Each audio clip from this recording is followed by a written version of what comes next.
Alors que l'artificialisation des sols empêche toute infiltration d'eau, alors qu'elle tue la biodiversité, alors qu'elle augmente la pollution dans les sols, alors qu'elle réduit nos capacités agricoles et renforce les îlots de chaleur en zone urbaine, sénateurs et gouvernement se sont accordés sur un texte en CMP qui revient sur les objectifs du ZAN et qui était déjà peu ambitieux. Vos engagements, Monsieur Béchu, sont passés à la trappe de la CMP. Pourtant, après plus de 15 heures de débats sereins et argumentés entre vous et cette Assemblée représentant le peuple, vos députés se sont littéralement couchés devant quelques sénateurs et devant celle qui se voit passer du fauteuil de présidente de région de France à celui de présidente macroniste en 2027. Vos méthodes tuent à petit feu la République. Pour m'expliquer, je citerai 2 phrases de l'article 6 de la Déclaration des droits de l'homme et du citoyen de 1789. La loi est l'expression de la volonté générale. Tous les citoyens ont droit de concourir personnellement ou par leurs représentants à sa formation.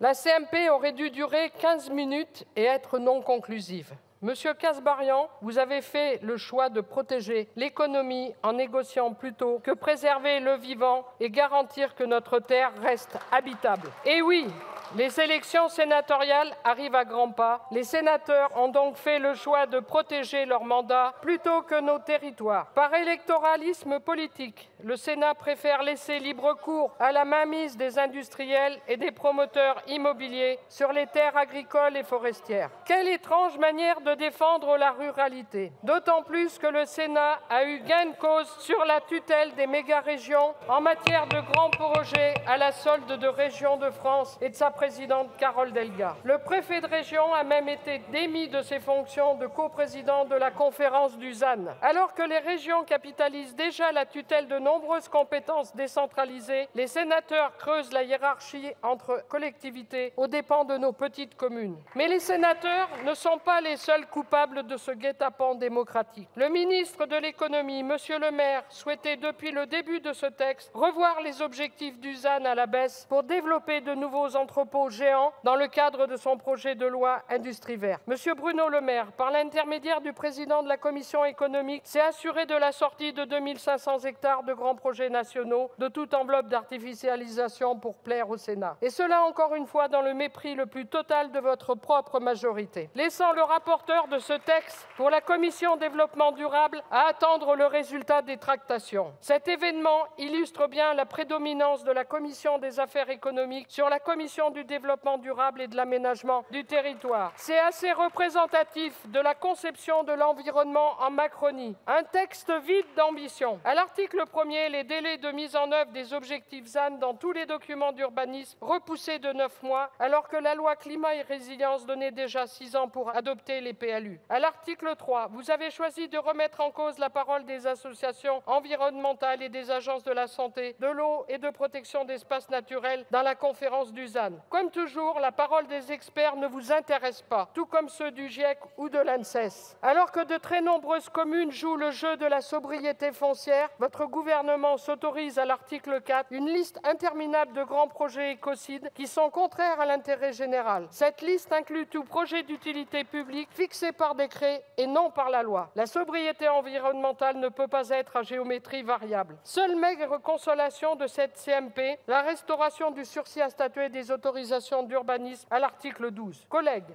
ce texte n'est donc clairement plus à la hauteur des ambitions environnementales que nous devons nous fixer. Nous devons bâtir une politique d'aménagement du territoire résiliente et construire un véritable plan Marshall pour le bâti vacant, et cela avec des moyens financiers et des outils pour les maires ruraux. Un nouveau titre de ce texte ne suffira pas. Avec plus de 170 000 hectares de friches industrielles et 900 000 logements vacants en ruralité, notre priorité doit être de réhabiliter le bâti existant. C'est pourquoi notre groupe votera contre ce texte.